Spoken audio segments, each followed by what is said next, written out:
வணக்கம். மாற்றத்திற்கான ஊடக பணியின் அடையாளமான மக்கள் மேடையில் மீண்டும் உங்களை சந்திப்பதில் மகிழ்ச்சி. இன்றைய விவாத பொருள், சில தேர்தல் முடிவுகள் வரலாற்றில் அழுத்தமாக பதிந்து விடுவதுண்டு. இன்று வெளிவந்திருக்கும் டெல்லி சட்டமன்ற தேர்தல் முடிவுகளும் அப்படித்தான். துடைத்தெடுத்தது போல் வெற்றியை கண்டிருக்கிறது ஆம் ஆத்மி என்ற இளைய கட்சி. மொத்தம் உள்ள 70 இடங்களில் 67 இடங்களில் வெற்றி. பாரதிய ஜனதா 3 இடங்களில், காங்கிரஸ் இடமேதும் இல்லை. இந்த முடிவுகள் உணர்த்துவதை நாம் புரிந்து கொள்ள வேண்டும். ஆம் ஆத்மி என்ற கட்சியின் தேவையை உணர்த்துகிறதா, அல்லது அதன் முக்கிய கருத்தான ஊழல் எதிர்ப்பின் தேவையை உணர்த்துகிறதா? டெல்லியில் மட்டும்தான் இது சாத்தியமா? தமிழகத்திலும் நாம் எதிர்பார்க்க முடியுமா ஆம் ஆத்மியை இந்த அளவிற்கு எழுச்சியோடு என்பதையெல்லாம் விவாதிக்கவிருக்கிறோம். பங்கேற்போர்: அண்ணா திராவிட முன்னேற்ற கழகத்திலிருந்து வழக்கறிஞர் அதிவீரராம பாண்டியன், திராவிட முன்னேற்ற கழகத்திலிருந்து சட்டத்துறை இணைச் செயலாளர் திரு பரந்தாமன், ஆம் ஆத்மியின் தமிழக பொறுப்பாளர்களில் ஒருவரான திரு லெனின், திருச்சி செய்தி அரங்கிலிருந்து அமல் ஆண்டனி, சந்தோஷ் என்ற 2 நேயர்கள், மதுரை செய்தி அரங்கிலிருந்து ஸ்டாலின், ராதா பிரியா என்ற 2 நேயர்கள், நெல்லை செய்தி அரங்கிலிருந்து பாலமுருகன் மற்றும் ஜின்னா என்ற 2 நேயர்கள். மொத்தம் 6 நேயர்கள் வாதிட காத்திருக்கின்றனர். பங்கேற்கும் அனைவருக்கும் வணக்கம்.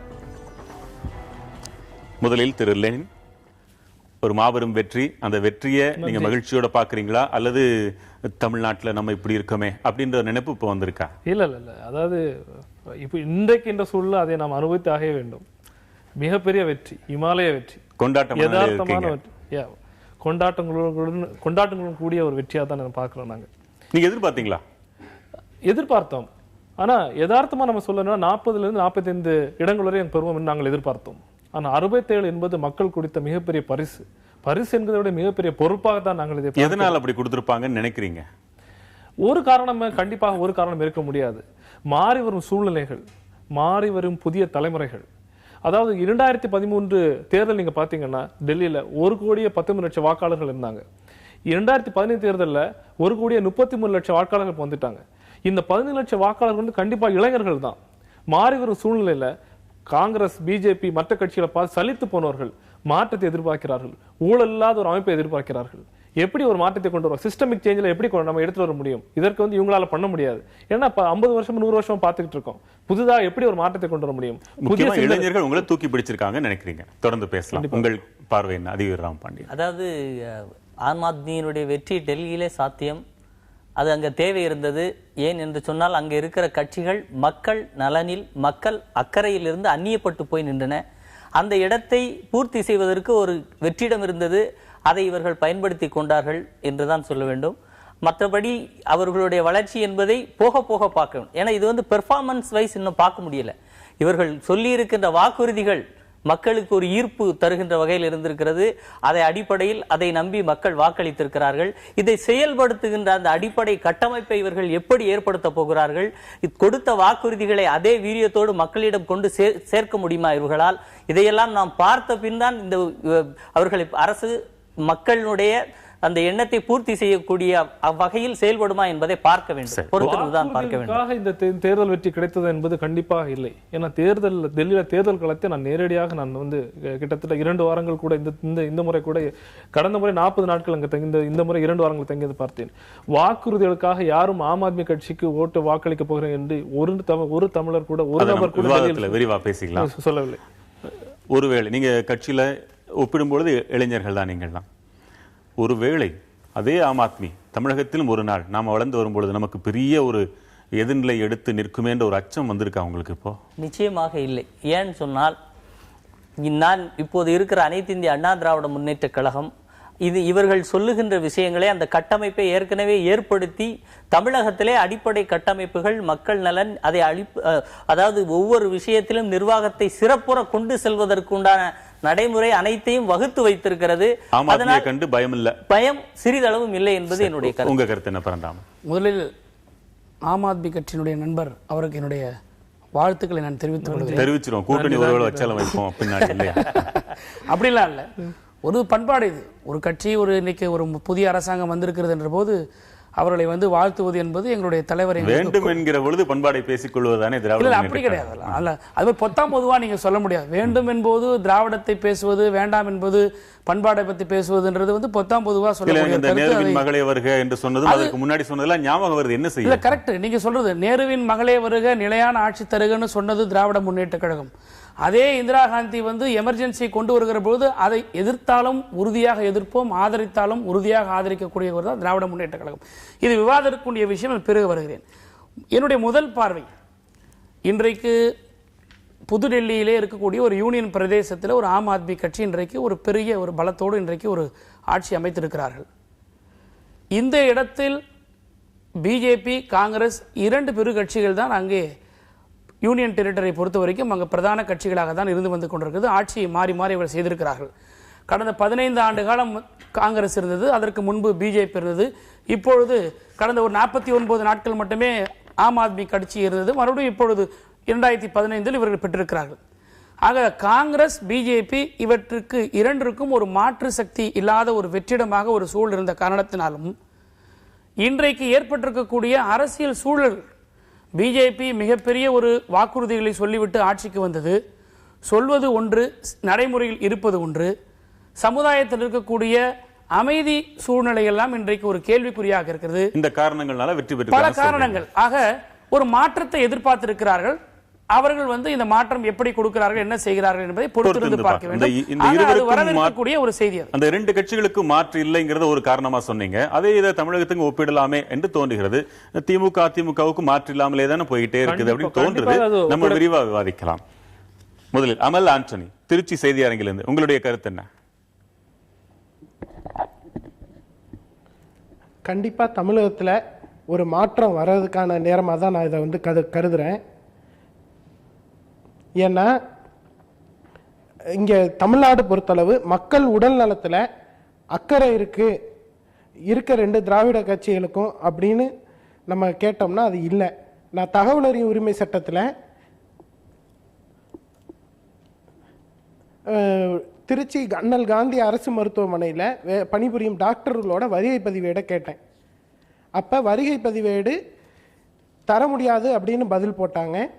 நான் அதுக்கு மேல்முறையீடு செய்த பிறகு 10 நாள் கழித்து பேப்பரில் நாளிதழில் செய்தி பார்க்குறேன். இந்த மாதிரி வந்து அரசு மருத்துவமனை டாக்டர்கள் கையொப்பமிடும் வருகை பதிவேடு காணவில்லை என்று. சரி, உங்களுடைய வாதம் புரியுது. இது எனக்கு எதிர்வாதம் என்னன்னு கேட்கலாம். அது வீரராம பாண்டியன், ஒன்னு புரிஞ்சிருப்பீங்க. இங்க வந்து அமர்ந்திருப்பவர்கள் வெறுமனை ஏதோ வந்து உட்கார்ந்துறது இல்ல, ஏதோ ஒன்றை ஒரு ஆர்டிஐல ஒன்று கேட்கறாங்க, ஒன்னு நேரடியா எக்ஸ்பீரியன்ஸ் பண்றாங்க. அவங்க தான் உட்கார்ந்து கேள்வி கேட்கறாங்க. உடல் நலனில், மக்கள் உடல் நலனின் மீது உங்களுக்கு அக்கறையே இல்லை. உதாரணம் இது, டாஸ்மாக் கூட அவர் சொல்ல நினைச்சிருக்கலாம். இந்த நிலையில ஒரு தேவை ஏற்படுது. ஹாஸ்பிட்டல், அதனால அதாவது ஹாஸ்பிட்டல் அங்க ஒரு ரிஜிஸ்டர் காணவில்லை அப்படின்னு சொல்லியிருக்காங்க. அதாவது இது போன்ற ஃபைல்கள் காணாமல் போவது, ஏதாவது மறைந்து விடுவது என்பது நடக்கக்கூடியதான்.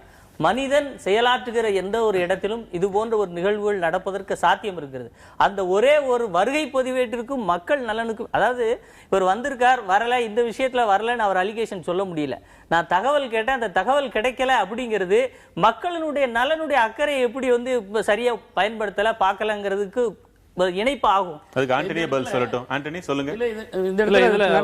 ஆண்டனியினுடைய ஒரு நொடி அவர் கேளுங்க. ஆண்டனி சொல்லுங்க. நான் வந்து என்னைக்கு தகவல் கேட்டனோ அந்த தேதி அன்று காணாம போயிடுச்சுன்னு அவங்க சொல்லியிருந்தா பரவாயில்ல. நான் கேட்டு தர முடியாதுன்னு எனக்கு இங்கே டீன் ஆஃபீஸ்லேருந்து திருச்சி அண்ணல் காந்தி அரசு மருத்துவமனை அலுவலகத்திலேருந்து எனக்கு பதில் வருது. நான் தகவல் அறியும் உரிமை சட்டத்தில் மேல்முறையீடு போடுறேன். போட்டு 10 நாள் கழித்து அதனால நீங்க என்ன சந்தேகிக்கிறீங்க? ஆண்டனி, உங்களுடைய சந்தேகம் என்ன? சட்டத்தின்படியிலிருந்து தப்பிப்பதற்காக கரெக்ட் அரசின் கரெக்ட் நீங்க நாலேஜோட இத அவங்க இவர் சொல்றது ஒரு தகவல் தர முடியாது என்று ஒரு அலுவலர் மறுத்தால் அது அந்த தகவல் அறியும் சட்டத்தின்படி தண்டிக்கக்கூடிய ஒரு செயல். அந்த செயலுக்கு அவர் மீது நடவடிக்கை எடுக்கலாம். தகவலை மறைக்க நினைப்பவர்கள் வந்து தகவல் இல்லை என்கின்ற அடிப்படையில் இவருக்கு எந்த அப்படி கொடுத்தார்கள் எனக்கு தெரியாது. அதற்குண்டான ஆவணங்கள் அவர் காமிச்சாதான் தெரியும். அப்படி யாரும் தகவல் தர முடியாது என்று மறுக்க முடியாது. நீங்க என்ன சொல்றீங்க? அவர்கள் கொடுத்திருக்கின்ற தகவல் அடிப்படையான விஷயத்துல என்னன்னா அங்க வந்து ரெஜிஸ்டர் காணாம போனதோ இல்ல ஒரு ஆர்டிஐல கேட்டதோ அடிப்படையான விஷயம்லாம் கவர்னன்ஸ்ல கண்ட்ரோல் இல்லைங்கிறதா அதுதான் இதுல கேள்வி. அரசியல்வாதிகள் இல்ல வந்து மக்களை நிர்வகிக்கக்கூடிய அதிகாரிகள் வந்து கவர்னன்ஸ் ஒரு ஆட்சி, அந்த ஆட்சியில வந்து மக்களுக்கு சென்றடைய வேண்டிய பயன்களை சென்றடைகிறதா என்கிற வந்து கவனத்துல வைக்கல. இதே ஒருத்தர் எடுத்து கேட்கிற சமயம் தான் இது ஃபைல் காணாம போகல, ரெஜிஸ்டர் காணாம போகணும்னு சொல்றாங்க. அப்போ நடைபெறுகின்ற அதிமுக ஆட்சியில கவர்னன்ஸ் எந்த அளவுக்கு மக்களுக்கு பொறுப்புடன் செயல்படுகிறது என்பதுதான்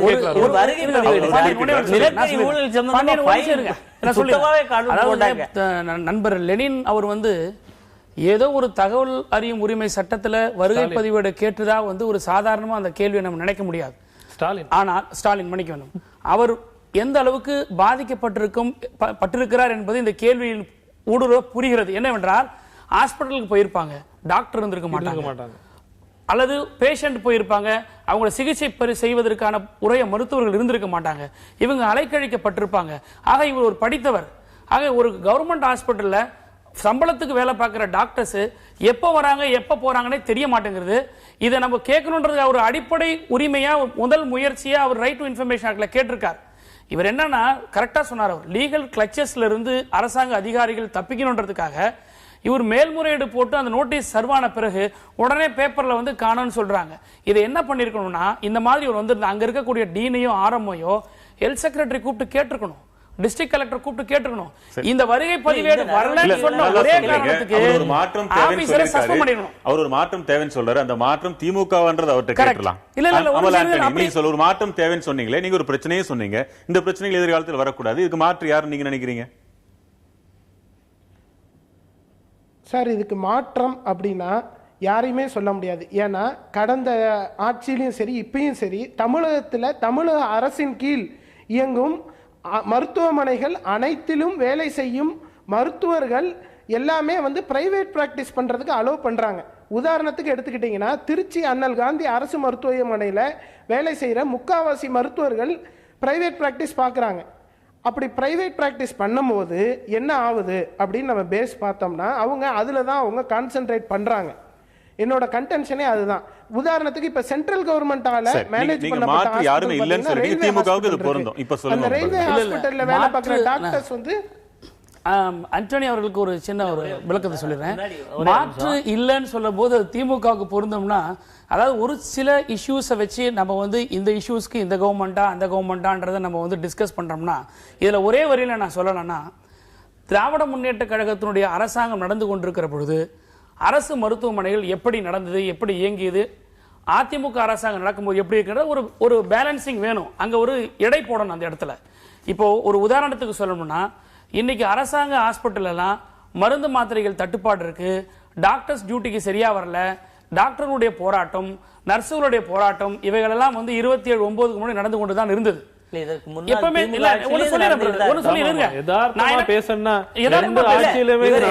முதல்ல பேசும்போது அந்த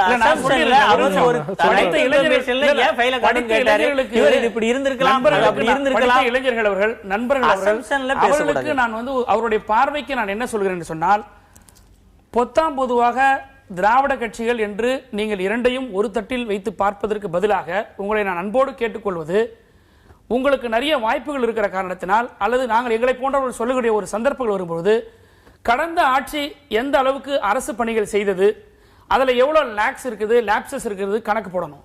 இப்ப இருக்கக்கூடிய கவர்மெண்ட் எவ்வளவு பணிகள் செய்கிறது, அதுல எவ்வளவு லேப்சஸ் கண்டுபிடிக்கணும். ஆக இந்த அளவுகோல் வைத்து தான் ஒரு அரசாங்கத்தை நாம் வந்து குற்றம் சொல்ல முடியுமே தவிர எல்லா அரசாங்கமும் ஒரே மாதிரி தான் இருக்கிறது என்று என்னுடைய நண்பர்கள் வந்து அதை வந்து கணக்கிடக்கூடாது என்று அன்போடு கேட்டுக்கொள்கிறேன். நீங்க கணக்கிட்டு தான் சொல்றீங்களா? நண்பர் என்ன சொல்றாருன்னா, ஒவ்வொரு ஆட்சியும் ஒவ்வொரு அளவுகோல் இருக்குன்னு சொல்றாங்களே, அந்த ஆட்சி முடியும் போது மக்கள் அளவுகோல் பண்ணோன்ற மக்கள் அந்த ஆட்சி முடியும் போது வருகின்ற தேர்தல் தான் அந்த ஜட்ஜ்மெண்ட். அப்படி இவர்கள் வந்து நல்ல சுத்தமாக நன்றா ஆட்சி செய்து இருந்தால் திராவிட முன்னேற்ற கழகம் தோற்க வேண்டிய அவசியமே இல்லையே. இல்ல அது வந்து இப்ப அந்த மாற்று நீங்க தான் ஆம் ஆத்மி தான் தமிழகத்துல உங்களால் உறுதியா சொல்ல முடியுமா? இன்றைக்கு உங்களுடைய கட்சி நிலை எந்த அளவுல இருக்குது உங்களால நம்பி சொல்ல முடியுமா? அதாவது டெல்லி மாதிரி கிட்டத்தட்ட ஒரே மாதிரி ஒரு பேரலா தான் தமிழ்நாடு இருந்துட்டு இருக்குன்னு என்னோட நம்ம முதல்ல பேசின மாதிரி ஒரு எனக்கு ஒரு டெல்லியில கட்சியில பல பிரிவுகள் நடந்தது, அதே போல இங்கேயும் பிளவுகள் இருக்கா? இல்ல பிளவுகள் இல்ல. நான் என்ன சொல்றேன்னா வந்து நீங்க பாத்தீங்கன்னா திராவிட கழகம், அண்ணா ஹசாரே மூவ்மெண்ட், திராவிட கழகம் பிரிஞ்சு போன திராவிட முன்னேற்ற கழகம் மாதிரி தான் கிட்டத்தட்ட அரவிந்த் கெஜ்ரிவால் அண்ணா எப்படி வந்தார்களோ அதே மாதிரி தான் கிட்டத்தட்ட வந்திருக்காங்க. உதாரணத்தை இங்க இருந்து எடுத்துட்டீங்க. ஆமா வந்திருக்காங்க. அவங்க ஏற்கிறார்களா இல்லையான்னு இது வந்து ஹிஸ்டரியில வரலாற்றுல வந்து பேரலா டிரா பண்ணிக்கலாம். ஒரு விஷயம் டிரா பண்ணிக்கலாம். இங்க வந்து தமிழ் அந்த காலகட்டத்துக்கு ஏற்பட்ட தமிழ்நாடு தமிழ் தேசியம் என்ற வாதத்தை முன்வைத்து தான் திராவிட முன்னேற்ற கழகம் அன்னைக்கு வந்தாங்க. இன்றைய காலகட்டம் ஊழல்கள் மலிந்து போன நாடு, அதாவது தேசியம், அதாவது இந்திய தேசிய ஒருமைப்பாடு அப்படி வர சமயம் ஊழல், அதாவது மாற்று அரசியல் அப்படிங்கிற ஒரு வாதத்தை முன்வைத்து ஆம் ஆத்மி கட்சி வர வேண்டியதா இருக்கிறது. ஒரு நொடி நம்ம தொடர்ந்து பேசலாம். மதுரையில் இருக்கிற ராதா பிரியா, உங்களுடைய வாதம் என்ன வைங்க? வணக்கம். முதலில் லெனின் அவர்களிடம் நான் என்னோட கேள்வி கேட்க விரும்புகிறேன்.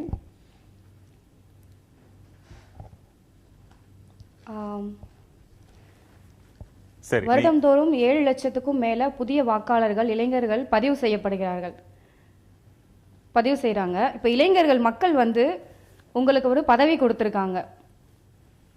அதை வந்து நீங்க சென்ற தடவை செய்த தவறை மீண்டும் செய்ய மாட்டீங்கன்ற உறுதி உங்களால கொடுக்க முடியுமா? 49 நாட்கள் மட்டுமே தேர்தலின் போது முதல்வராக இருந்தவர் இப்ப திரும்ப அந்த தவறை செய்ய மாட்டீங்கன்ற என்ன நிச்சயம்? திரு லெனின், ராதா பிரியா கேட்ட கேள்வியை, எவ்வளவோ கஷ்டப்பட்டு மக்கள் உங்களை தேர்ந்தெடுக்கிறாங்க, நீங்க ஒரு மண்டலம் 49 இருந்துட்டு நீங்க பாட்டுக்கு போயிடுறீங்க, அப்புறம் மக்கள் அவமானப்பட வேண்டியிருக்கு, மீண்டும் ஒரு வாய்ப்பு கொடுக்குறோம், இதையாவது நீங்க ஒழுங்கா காப்பாத்திப்பீங்களா? கண்டிப்பா காப்பாத்திப்போம். ஏன்னா இந்த தேர்தல் அறிக்கை தேர்தல் பிரச்சாரத்திற்கு முன்பே அதுதான் முதலாக அரவிந்த் கெஜ்ரிவால் அவர்கள் மக்களிடம் தெரிவித்தார்கள். நீங்கள் எனக்கு கொடுத்த வாக்கு நான் காப்பாற்றவில்லை, வருகின்ற தேர்தல் எனக்கு இன்னொரு முறை வாய்ப்பு கொடுங்கள், நான் வந்து 5 வருடம் ஆட்சியை நடத்தி காட்டுகிறேன் என்று தான் வந்து முதல்ல மக்கள்கிட்ட கேட்டோம். இதுல முக்கியமான ஒரு டெக்னிக்கலா ஒரு விஷயம் பார்க்கணும்னா 28 இடங்கள் தான் கடந்த தேர்தலில் அந்த நம்ம டெல்லி தேர்தல் நம்மளால் பெற முடிந்தது தோழி அவர்களே. 28 இடங்களை மட்டும் தான் பெற முடிந்தது. 36 இடங்கள் இருந்தாதான் நம்மளுடைய பெரும்பான்மையை வந்து காங்கிரஸோட பலத்தில் தான் நாம் ஆட்சி அமைத்தோம். நம்மளால் சில வாக்குறுதிகள் நிறைவேற்ற முடியாமல் போனது. முதல் வாக்குறுதியான ஜன்லோக்பால் திட்டத்தை நிறைவேற்ற முடியாத போன காரணத்தினால்தான் காங்கிரஸ் இடமிருந்து நாம் அந்த பெறப்பட்ட ஆதரவை கூட நாம் வந்து வேண்டாம் என்று சொல்லிவிட்டு நாம் பதவி விட்டு இறங்கினோம் என்று தெரிவித்துக் கொள்கிறேன். சரி, இப்ப டெல்லியை கெஜ்ரிவால் பார்த்துப்பாரு, தமிழ்நாட்டையும் பார்த்துப்பாரா? அந்த எண்ணம் அவருக்கு இருக்கா? அதாவது கட்சியில் இருக்க ஒவ்வொருத்தரும் கெஜ்ரிவால் நினைச்சிட்டு இருக்காங்க. ஏன்னா இது ஒரு கான்செப்ட், இது ஒரு ஐடியா. இந்த ஐடியா வந்து ஜென்ரேட் ஆகணும்னா வந்து இப்படி ஒரு கட்சி வராதா ஏங்கிட்டு இருந்தா, ஏன்னா அரசியலுக்கும் என்ன, நான் ஒரு சாதாரண மனிதனாக ஒரு மாணவனா இருக்கும் போதும் பின்பு நான் வேலைக்கு சென்ற பின்பும் வந்து இப்படி ஒரு கட்சி வராதான்னு ஏங்கி கொண்டிருந்த காலத்தில் தான் இந்த கட்சி வந்தது. அதற்கு பின்பும் தமிழகத்தில் என்ன சொன்னாங்க வந்து இது வந்து வட இந்திய கட்சி அப்படின்னு ஒரு நிலைப்பாடு எடுத்தாங்க. ஆனா இந்த கட்சி ஆரம்பித்த அந்த கருத்தியல் உட்பட்டு தான் எல்லாரும் வந்திருக்காங்க. என்ன கருத்தியல் அடிப்படை?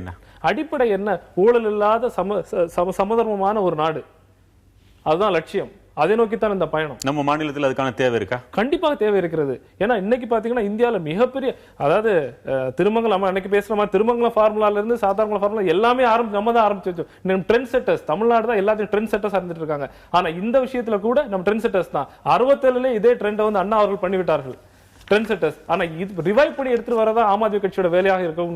நாங்க ஏதோ அமைதியா இருக்காரு, நம்ம பேசலாம். பாலமுருகன், நெல்லை செய்தி அரங்கிலிருந்து உங்க வாதம் என்ன? ஐயா வணக்கம், லெனின் ஐயாட்ட பேசணும். வணக்கம். ஹலோ, கேக்குதுங்க, தொடர்ந்து பேசுறீங்க. அதாவது டெல்லியில் வந்து நீங்கள் ஆம் ஆத்மி வந்து வெற்றி பெற்றதுன்னு சொல்கிறீங்க. அங்கே வந்து என்ன பார்த்தீங்கன்னா பூத் கமிட்டியில் வந்து நல்லா ஒர்க் பண்ணியிருந்தா சொன்னாங்க. அதாவதுனா அடிப்படை கட்டமைப்பு வந்து ஒரு அரசியலில் வந்து ஒரு தேர்தல் வந்து ரொம்ப முக்கியம். ஆனால் தமிழ்நாடு வந்து பரந்த நிலப்பரப்புள்ள பகுதி, இங்கே அது சாத்தியப்படுமா? கண்டிப்பா சாத்தியப்படும். ஏன்னா இந்த கட்சியை வந்து டெல்லியில 2012ஆம் ஆண்டு ஆரம்பிக்கும் போது வெகு சிலரை என்ன கேட்டீங்கன்னா அந்த மீட்டிங்ல நான் இருந்தேன். கிட்டத்தட்ட ஒரு 400 பேர் தான் அந்த மீட்டிங்ல இருந்தாங்க. ஏன்னா பெருவாரியான மக்கள் வந்து அண்ணா ஹசாரே அவர்கள் பெருவாரியான வெற்றிகளை தான் குவிக்க போறாங்க, அந்த இயக்கம் தான் வெற்றி பெறும், அரசியல் கட்சியா வெற்றி பெறாது என்று நினைத்தார்கள். அதற்கு பின்பு வளர்ந்தது தான் இது. தமிழ்நாட்டில் எடுத்துக்கிட்டீங்கன்னா கிட்டத்தட்ட ஒரு 10 பேருக்குள்ள நாட்கள் தான் இந்த கட்சியை நாங்க வந்து ஆரம்பித்தோம். கட்சி ஆரம்பித்த இன்றைக்கு கிட்டத்தட்ட 5-6 லட்சம் உறுப்பினர்கள் வந்திருக்காங்க. கண்டிப்பாக சாத்தியம். அதற்குள்ள டைம், அதுக்காக நமக்கு வேலைகளை செய்ய வேண்டும், ஒரு எஃபோர்ட் போடணும், அதுக்காக ஒரு திட்டம் இருக்க வேண்டும். திட்டப்படி செய்தால் கண்டிப்பாக சாத்தியம். இந்த திட்டம் வெற்றி நோக்கி போகும் நீங்க நினைக்கிறீங்களா? இப்போ இதுக்கு ஒரு திட்டங்கள் வெற்றி நோக்கி போக வேண்டும் என்பது அந்த திட்டத்தை கொண்டு போகக்கூடிய ஒவ்வொருத்தருடைய எண்ணமாக இருக்கலாம். அதுக்கான தேவையும் இங்க இருக்குன்னு சொல்றாரு. அதுக்கான தேவைகள் இங்க இருக்கிறதா இல்லையா என்பதற்காக தான் நான் இங்க சொல்ல வருகிறேன். அதாவது வந்து இன்றைக்கு தமிழ்நாட்டில் இருக்கக்கூடிய கட்சிகள் இயங்கக்கூடிய விதங்களை பார்த்தேன். எனக்கு ஒரு ஊழல் இல்லாத ஒரு கட்சி, நான் இயங்கின ஒரு கட்சி வர முடியாதான் என்று நான் எதிர்பார்த்து கொண்டிருந்தேன். அப்படிப்பட்ட ஒரு கட்சி தான் ஆம் ஆத்மியாக நான் பார்க்கிறேன் என்று நண்பர் லீன் சொன்னார். இந்த ஊழல் என்கிற வார்த்தைகள் வந்து இன்றைக்கு ஊழல் ஒரு வார்த்தையாக நாம் பயன்படுத்துவது நமக்கு ஒரு பிரபலமான ஒரு வார்த்தையாக இருக்கலாம். ஆனால் திராவிட முன்னேற்றக் கழகம் தோற்றுவிக்க காலகட்டத்தில் அவருடைய கோட்பாடுகள் சமத்துவ சமதர்ம சமுதாயத்தை, ஜனநாயகத்தை, கலாச்சாரத்தை, சமத்துவம் சமதர்மம் சமுதாயம் என்ற போது சமதர்மம் என்றாலே ஊழலுக்கு அப்பாற்பட்டதுதான். அதனுடைய பலன்களை எல்லாம் நீங்க மறுக்கிறீங்களா? கேள்வி என்ன புரியல. திராவிட முன்னேற்ற கழகம் தொடங்கப்பட்ட காலத்திலிருந்து சமத்துவம், சமதர்மம், சமுதாய மேம்பாடு, பெண்கள் மேம்பாடு என்ற எவ்வளவு விஷயங்களுக்கு போராடினாங்க. அதனுடைய பலன்களை எல்லாம் நீங்களும் அனுபவிச்சிருப்பீங்க. அதை எதுவும் மறுக்கிறீங்களா? குறிக்கோள்ல இருந்து விலகி சென்று விட்டது. அதாவது நீங்க சொன்னீங்கன்னா எல்லா கட்சியுமே குறிக்கோள்ல இருந்து விலகி சென்று விட்டது. சமத்துவ சமதர்ம பண்பாட்டுள்ள ஜனநாயகம் உடைய கட்சியை தான் ஆரம்பித்தார்னு சொன்னார்கள். இந்த எவ்வளவு தூரம் திராவிட முன்னேற்ற கட்சியிலும் அண்ணா திராவிட முன்னேற்ற கட்சியிலும் ஜனநாயகம் திராவிட முன்னேற்ற கழகத்தை பற்றி சொல்லுங்கள், நான் பதில் சொல்கிறேன். திராவிட முன்னேற்ற கழகத்தை நீங்கள் பேசுகிற பொழுது திராவிட முன்னேற்றத்துக்கு நான் பதிலை நான் சொல்லுகிறேன். அண்ணா திராவிட முன்னேற்றம் ஒப்பிட வேண்டாம்.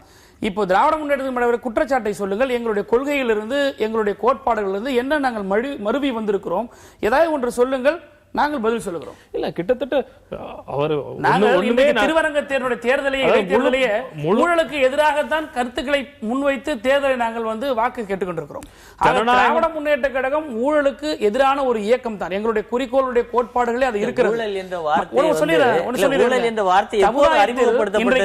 இன்றைக்கு இருக்கக்கூடிய இளைய தலைமுறைகளுக்கு தெரியாத பல விஷயங்கள், அவர்கள் அறிந்திருக்க வாய்ப்பு கிடைக்காத ஒரு சில கருத்துக்களை நான் சொல்லுவது, இந்த மேடை நான் பயன்படுத்திக் கொள்வது என்னவென்றால், ஒரு காலகட்டத்தில் தமிழ்நாட்டை பொறுத்தவரை ஒரு சிலர் மட்டுமே கல்வி கற்க முடியும் என்கின்ற ஒரு நிலை இருந்ததை திராவிடர்கள் சங்கம், திராவிட கழகம், ஜஸ்டிஸ் பார்ட்டி என்று உயரிய நோக்கத்தோடு உருவாக்கப்பட்டதுதான் இந்த திராவிட மூவ்மெண்ட், திராவிடன் மூவ்மெண்ட். அந்த வழியெல்லாம் யாரும் மறுக்கல. சொல்கிறேன், அன்றைக்கு அப்படி உருவாக்கப்பட்ட அந்த இயக்கத்தின் காரணமாகத்தான் இன்றைக்கு கேள்வி கேட்கக்கூடிய அளவிற்கு இன்றைக்கு சமுதாயத்திலே கல்வி அறிவு பெற்றிருக்கிறார்கள், வசதி வாய்ப்புகளை பெற்றிருக்கிறார்கள். ஆக இன்றைக்கும் அந்த பலனை பெறுகிறார்கள் என்று சொன்னால் எப்படி திராவிட முன்னேற்ற கழகம் தன் கொள்கையிலிருந்து மாறுபட்டது என்று நீங்கள் சிந்திக்க முடியும். தமிழ்நாடு முழுக்க சுபிட்சமாக இருக்கு நீங்க சொல்றீங்களா? நிச்சயமா. மனிதனுடைய எந்த விதமான கவலை, அடிப்படை தேவைகள் எல்லாம் நிறைவு பெற்ற வகையில் எல்லாரும் இருக்கிறாங்களா? இல்ல, எங்களுக்கு கொடுக்கப்பட்ட காலகட்டத்தில் மக்கள் எங்களுக்கு எப்பொழுது ஆட்சி பொறுப்பு எங்களுக்கு கொடுக்கிறார்களோ, உங்க காலத்துல நல்லா இருந்தாங்க, அதிமுக காலத்துல நல்லா இல்ல, அத சொல்ல வரீங்க? எங்களால் முடிந்த, அதாவது ஒரு அரசாங்கம் என்பது 100% தவறே நடக்காத ஒரு அரசாங்கம் நடக்க முடியும். தவறு என்பது நான் ஊழலை பற்றி சொல்லவில்லை, administration, day to day activities. அப்படி பார்க்கிற பொழுது நீங்கள் எடை போட வேண்டும். அதிமுக அரசாங்கத்திற்கும் திமுக, நான் ஒரே ஒரு கேள்வி கேட்கிறேன் சார். ஒப்பிடுறதே உங்களோட ஒப்பிடுறதே அவர் இந்தியாவிலே மிகப்பெரிய மூன்றாவது கட்சியாக இருக்கிற எங்களோட போய் ஊழல் குற்றச்சாட்டுகளில் மலிந்து, ஊழல் குற்றவாளி என்று சொல்லப்பட்டு, அதாவது ஊழல்ங்கிற வார்த்தை ஒன்று, விஞ்ஞானபூர்வமான ஊழல் செய்யக்கூடியவர்கள் இன்னைக்கு வரைக்கும் அப்படி இருக்கு. அப்படிப்பட்ட ஒரு கட்சி எங்களோட வந்து இந்தியாவில் இன்னைக்கு மூன்றாவது மிகப்பெரிய கட்சி, மக்களுடைய பேராதரவு, அரசு இயந்திரங்கள் அனைத்தையும் ஒவ்வொரு மக்களினுடைய இல்லங்களுக்கு கொண்டு சேர்க்கிற அளவுக்கு மக்களையும் அரசையும் மிக நெருக்கி கொண்டிருக்கிற ஒரு ஆட்சியை பார்த்து ரெண்டு பேரும் மாறி மாறி ஊழல் குற்றச்சாட்டுகளை சொல்லிருக்கீங்க. ஊழல் குற்றச்சாட்டு நிச்சயமாக எங்களுடைய பிரதானமான நோக்கம், பிரதான அறிவிப்பு ஊழல் எதிர்ப்புன்றது. அப்ப எங்களுடைய தேவை தமிழகத்தில் இருக்குன்னு சார், இவர் வந்து இந்த மாதிரியான ஒரு குற்றச்சாட்டை இவர் சொல்றதுக்கு ரொம்ப ப்ரீமெச்சூரா இருக்காரு. ஒரு ஆதங்கத்தில் ஒரு எந்த விஷயம் சொல்றாங்க. அதாவது 49 நாள் ஆட்சியில அவருடைய கட்சியில் உள்ள எம்எல்ஏக்கள் மாறி போகிற, அதாவது தன்னுடைய கட்சி நிர்வாகத்திலே சில சலசலப்பை சந்திக்க வேண்டியது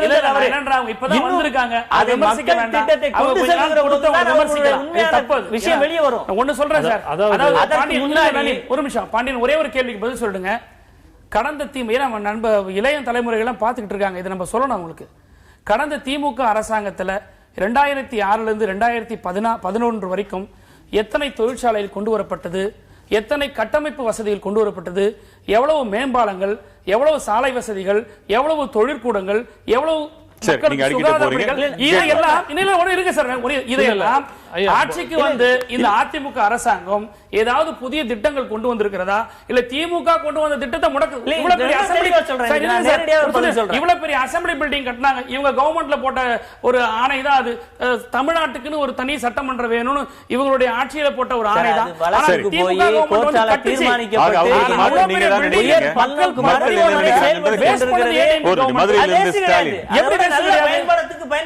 சட்டமன்றத்துக்கு போக வேண்டியது.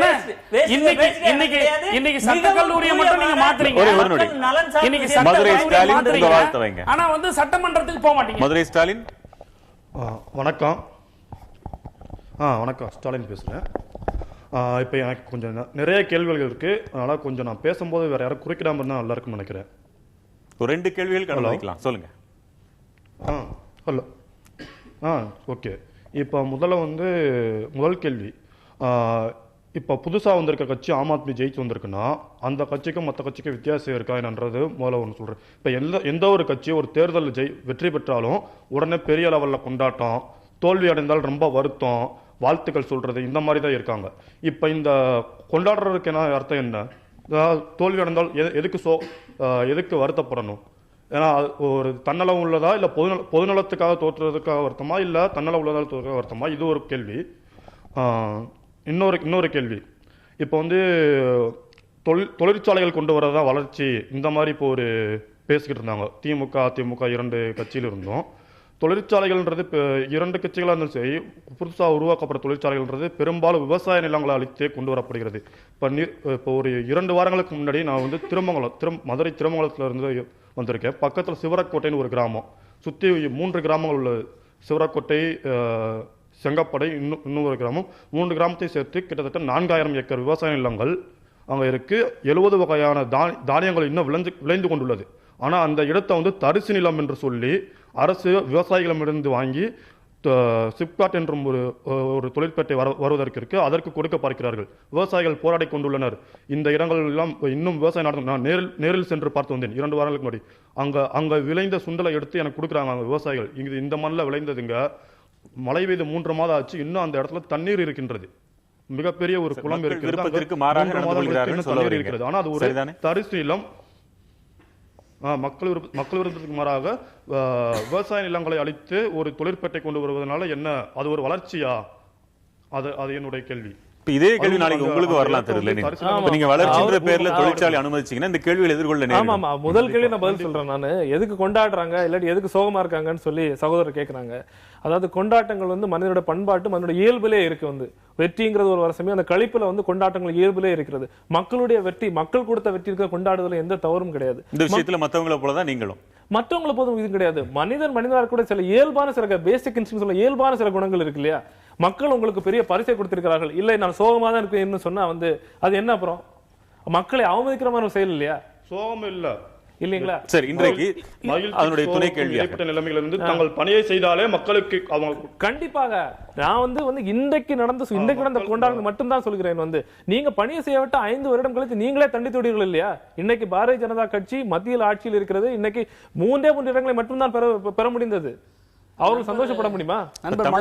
திராவிட முன்னேற்ற கழகம், அண்ணா திராவிட முன்னேற்ற கழகம் 2 பெரிய ஆலமரங்கள் போன்ற கட்சி, மிகப்பெரிய ஆளுமைகளால் தொடங்கி வழிநடத்தப்பட்ட கட்சி. அவர்களை மீறி நீங்க அவங்களுக்குள்ள போய் அவங்கள உடைச்சு நீங்க வெளியில வரணும்னா அதுக்கு எவ்வளவு பெரிய பிரயத்தனம், எவ்வளவு முயற்சிகள் தேவைப்படும். ஒரு கொள்கையை முன்னிலைப்படுத்தணும், ஒரு முகத்தை முன்னிலைப்படுத்தணும். இதற்கெல்லாம் தயாராக இருக்குதா தமிழக ஆம் ஆத்மி? இன்னொரு 20 வருஷம் கழிச்சு தான் இதெல்லாம் நாங்க எதிர்பார்க்க முடியுமா? அதாவது நீங்க பெரிய ஆலமரங்கிறீங்க, நாங்க எப்படி பாக்குறோம் அது உளுத்து போன ஆலமரமா தான் நாங்க பாத்துட்டு இருக்கோம். இத்தனை வருடங்கள் இருந்திருக்காங்க. அவர் சொல்றாரு எங்கிட்ட ஏதாவது குறை இருக்குதான். ஃபண்டமெண்டலா அதாவது அடிப்படையான ஒரு கேள்வி ஜனநாயகம் கட்சியில் இருக்கிறதா? தலைவர்கள் ஒரே தலைவர் அப்படி பாத்தீங்கன்னா பாரதிய ஜனதா கட்சியில கூட இன்னைக்கு பாத்தீங்கன்னா ஒரு தலைவர் இருப்பாரு, அப்புறம் இன்னொரு தலைவர் வருவாரு. அந்த விதமான சூழலை கூட ஆரம்பிக்கிறாங்க. இல்ல முடிச்ச பிறகு பேசுங்க. உடனே அங்கேயே பிரச்சனைகள் இல்ல முடிச்ச பிறகு பிளவுகள். நான் அதுக்குள்ள போக விரும்பல. இல்ல என்ன சொல்றேன், இதெல்லாம் வேண்டாம். கட்சிக்குள்ள பிளவுகள் இருக்கிறதா இல்லையா, உங்களால கூட்டு சேர்ந்து கட்சி நடத்த முடியாது. இதே மாதிரி தான் நாங்களாகவே இருந்தாலே நாங்கள் வெற்றி பெற்று விடுவோம். நாங்க அவர்களாக மாறி வெற்றி பெற வேண்டும் என்ற அவசியம் வந்து எங்களுக்கு இல்லை. சார் ஆம் எதுக்காக கேக்குறேன்னா, நாடாளுமன்ற தேர்தலில் அவ்வளவு பெரிய மோடி அலை என்று சொல்லிக் கொண்டார்கள், அதிலேயே தமிழகத்தில் ஒன்றும் செய்ய முடியலையே, அப்படிப்பட்ட திராவிட கட்சிகளோடு நீங்க மோத போறீங்க. இல்ல அதுல ஒரு அடிப்படையான ஒரு தமிழ்நாடு அரசியல் அடிப்படையான விஷயம் என்றால், அரசியல் வந்து தமிழ் உணர்வு ஒண்ணு கலந்திருக்கிறது. அது வந்து யதார்த்தமா பாத்துக்கணும். என்னைக்கு வந்து திராவிட முன்னேற்ற கழகம் வந்து தமிழக அரசியல் வந்தது, அன்றைக்கே வந்து அரசியலில் தமிழ் உணர்வு தமிழ் வேட்கையை வந்து கலந்து விட்டார்கள். அப்ப நீங்க தமிழர்களுக்கு அப்பாற்பட்டவரா? இல்ல, அப்பாற்பட்டவர் கிடையாது.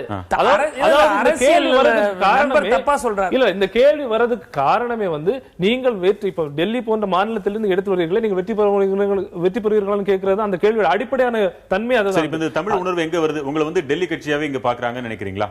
அப்படி பாக்கல. நான் என்ன சொல்றேன்னா, சுயாட்சி என்ற முறை ஆம் ஆத்மி கட்சியில வந்து சொல்லியிருக்காங்க.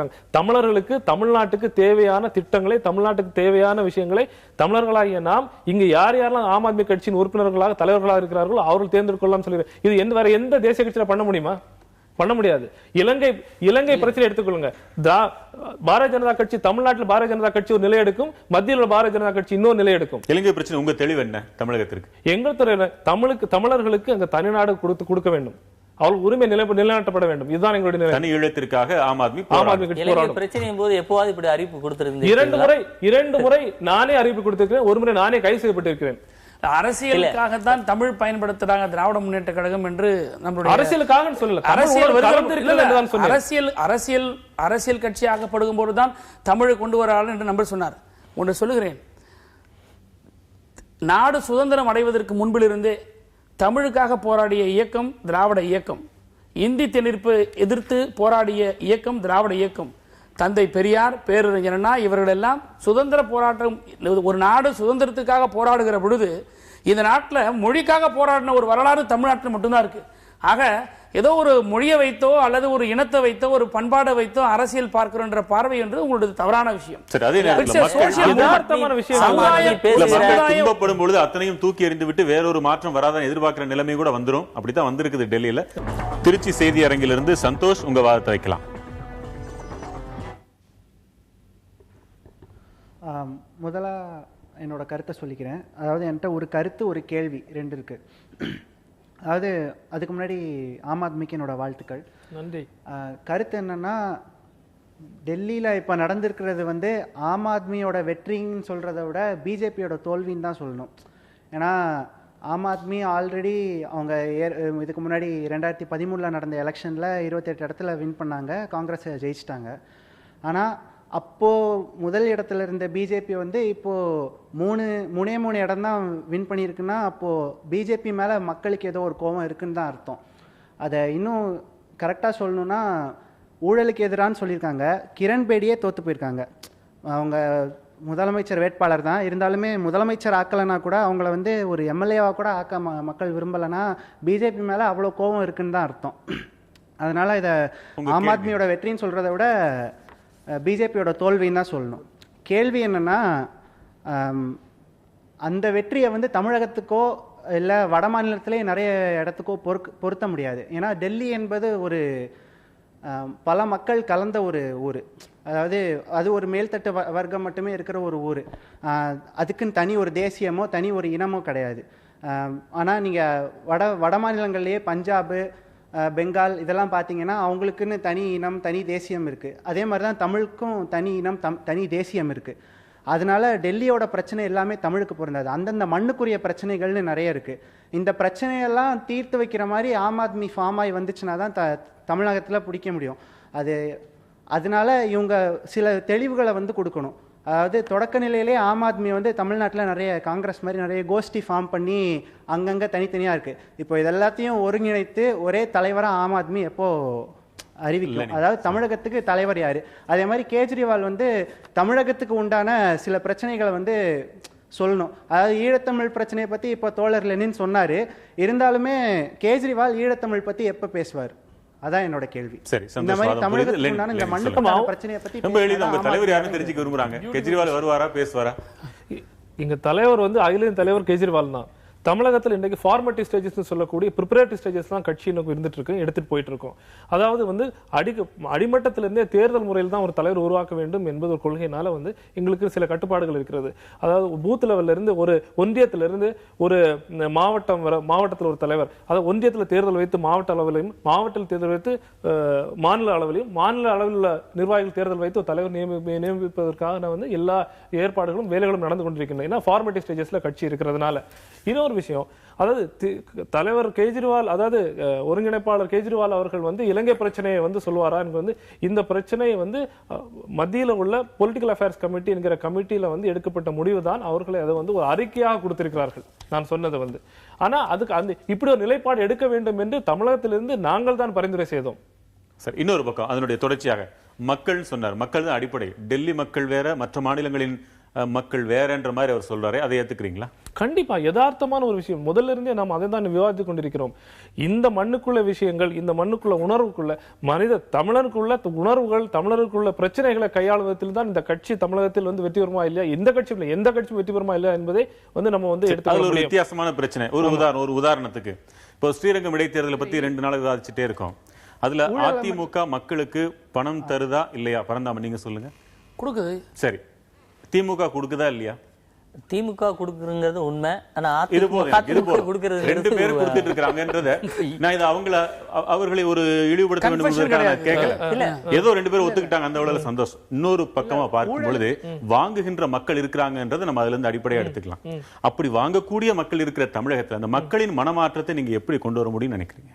அதாவது வாங்குகின்ற மக்கள்னு சொல்லி நம்ம அப்படி அதை பார்க்க வேண்டாம், தேவை இருக்கின்ற மக்கள் சொல்லி பார்க்கலாம். மக்கள் தேவைப்படி எப்பவுமே மக்களுக்கு ஒரு தேவை உருவாக்கி அவங்களோட அடிப்படை தேவைகளை பூர்த்தி செய்யாத விதத்தில் வந்து மக்கள் வாங்கிட்டு தான் இருப்பாங்கல்ல. மக்கள் மீது எந்த குற்றமும் இல்லை. இந்த அரசாங்கம் இத்தனை வருஷம் 47 இருந்து இன்னைக்கு 2015 வரை வந்து மக்கள் வந்து வாங்கி நிலைமையிலே வச்சிருக்காங்களே, அங்கதான குற்றம். அவங்களை மாத்த முடியும் நினைக்கிறீங்களா? கண்டிப்பா மாத்த முடியும். ஏன்னா ஆம் ஆத்மி கட்சியில நம்ம சேர சமயம் அவர் தம்பி இல்ல மக்களுக்கு அவருக்கு ஒரு இந்த கட்சி ஆரம்ப காலகட்டத்தில் ஆம் ஆத்மிக்குமே நான் சொல்லிடுறேன். 2012 ஆண்டு இந்த கட்சி ஆரம்ப காலகட்டத்தில் மிக சிறந்த சிறிய நபர்கள் குழுவே கட்சியில. ஆனா 2013 ஆண்டு ஏற்பட்ட தேர்தல் வெற்றிக்கு பிறகு மக்களுக்கு கிடைத்த ஒரு தன்னம்பிக்கையின் வெளிப்பாடாக வந்து திருநெல்வேலியில் இருக்கிறவர் வந்து எனக்கு கால் பண்ணுவார். அதாவது போன்ல கால் பண்ணி சொல்லுவார், நான் இந்த கட்சியில் இணைய விரும்புகிறேன், எங்க வந்து சேரணும், எப்படி சேரணும், எங்க கட்சி, எங்க மாவட்டத்துல யார் நிர்வாகி, குவைத்துல கூட தமிழன் போன் பண்றாங்க. இப்படி எல்லாம் ஒரு ஆதங்கத்துல தான் இருக்காங்க. அந்த ஆதங்கத்தின் வெளிப்பாட்டை நானே கிட்டத்தட்ட 1 லட்சம் காலுக்கு மேல வந்து நானே அட்டெண்ட் பண்ணி சொல்லி முடிங்க.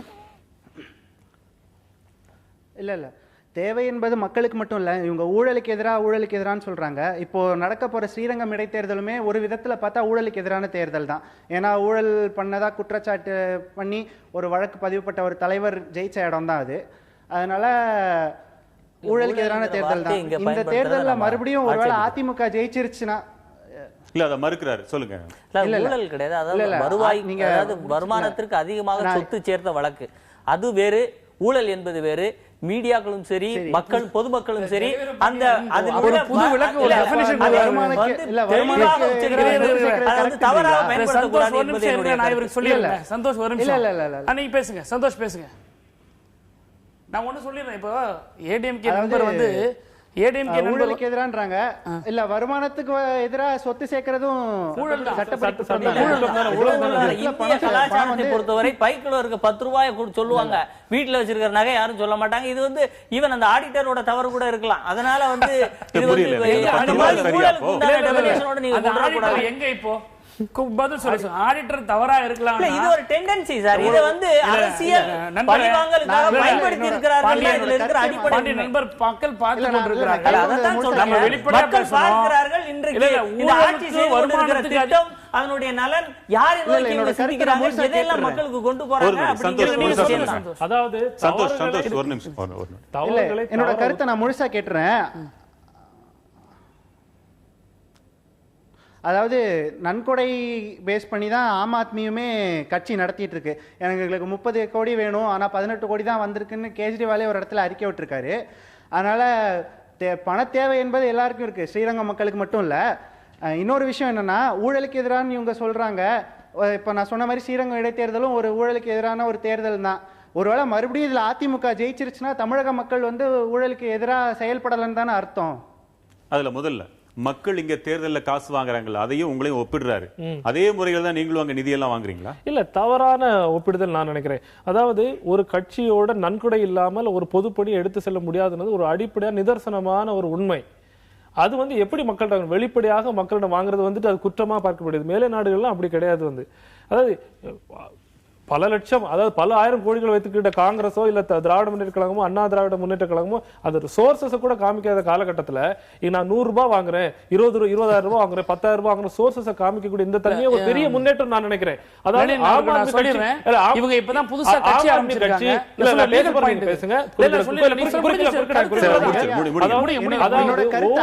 அதாவது ஒவ்வொரு கட்சியும் வந்து ஒரு நிலைப்பாடு எடுக்கும்போது இப்போ பாரதிய ஜனதா கட்சி ஐயா நான் பேசுறேன்.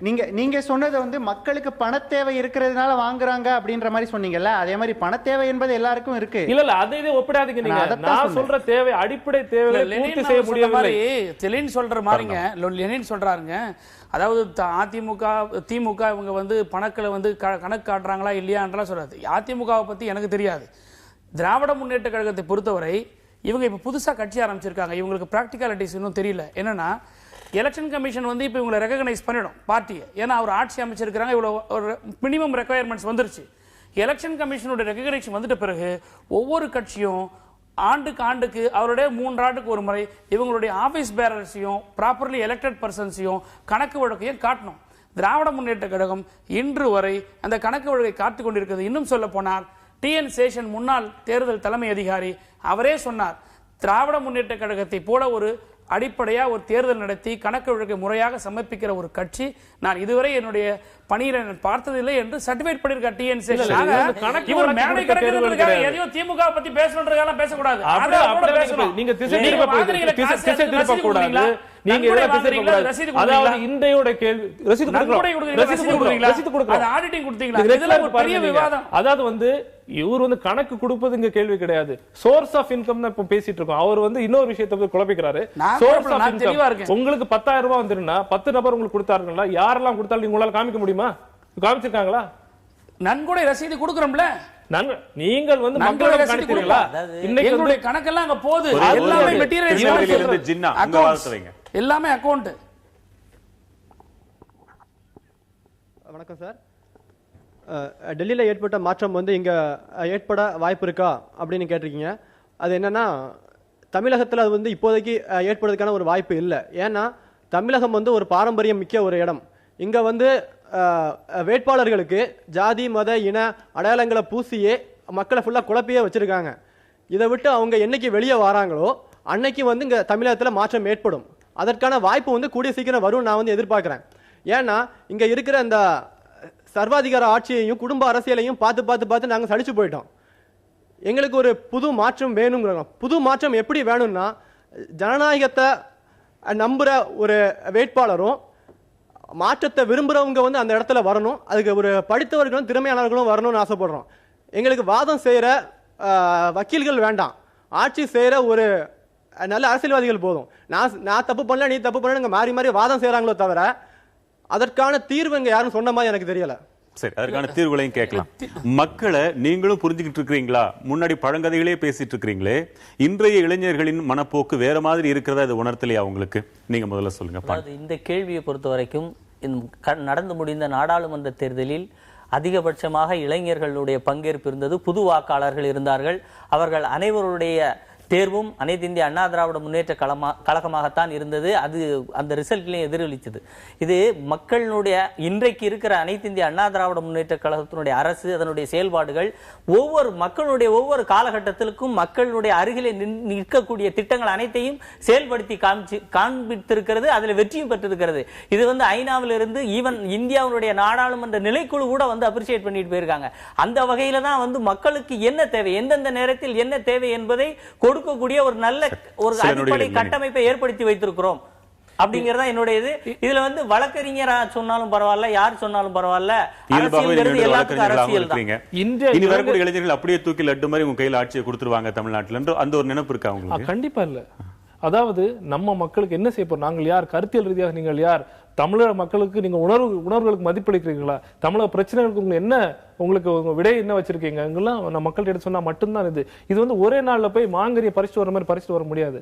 ஏன்னா அடிப்படையான தேர்தல் களம் என்பது கிட்டத்தட்ட போர்க்களம் மாதிரி, கருத்தியலுக்கு இடையான ஒரு பெரிய போர் அங்க நடந்துகிட்டு இருக்கும். அந்த போர்ல நீங்க வெற்றி பெறுவது வந்து கடுமையாக நீங்கள் உழைக்க வேண்டும், கருத்தியல் ரீதியாக திறமையாக நீங்க செயல்பட வேண்டும். இன்றைக்கு இருக்கக்கூடிய இளைஞர்கள் மிகவும் தெளிவாக சிந்திக்கக்கூடிய. ஒரு நிமிஷம் சொல்லுங்க. நேரம் கடந்து சந்தோஷ், ரொம்ப சுருக்கமா முடிங்க. அதாவது என்னோட ஒரே கேள்வி என்னன்னா, இப்போ டெல்லியில் நடந்திருக்கிறது பெஸ்ட் அமாங் தி வர்ஸ்ட் தான். அதாவது இருக்கிறதுல எது பெஸ்ட் கட்சியோ இப்போ அதை இப்போதைக்கு இது பண்ணிடுவாங்க. காங்கிரஸும் பிஜேபியும் வேணான்னு முடிவு எடுத்திருக்காங்க. இப்போ தமிழ்நாட்டில் நீங்கள் ஜெயிக்கணும்னா உங்களுடைய நிலைப்பாடெல்லாம் சொல்லணும். மீத்தேன் பிரச்சனை, காவிரி பிரச்சனை, நியூட்ரினோ பிரச்சனை, ஈழ பிரச்சனை, இந்த 4த்துலேயும் உங்களுக்கு என்ன ஆம் ஆத்மி கட்சியோட நிலைப்பாடு என்ன, அது எனக்கு தெரிஞ்சாகணும். சரி, இப்படி எதிர்பார்க்கிறது மக்களின் இயல்பாக இருக்குன்றது நீங்க உணர்ந்துக்க வேண்டியது நினைக்கிறேன். இன்றைக்கு இருக்கக்கூடிய இளைய தலைமுறைகள் தெளிவாக சிந்திக்கக்கூடியவர்கள்.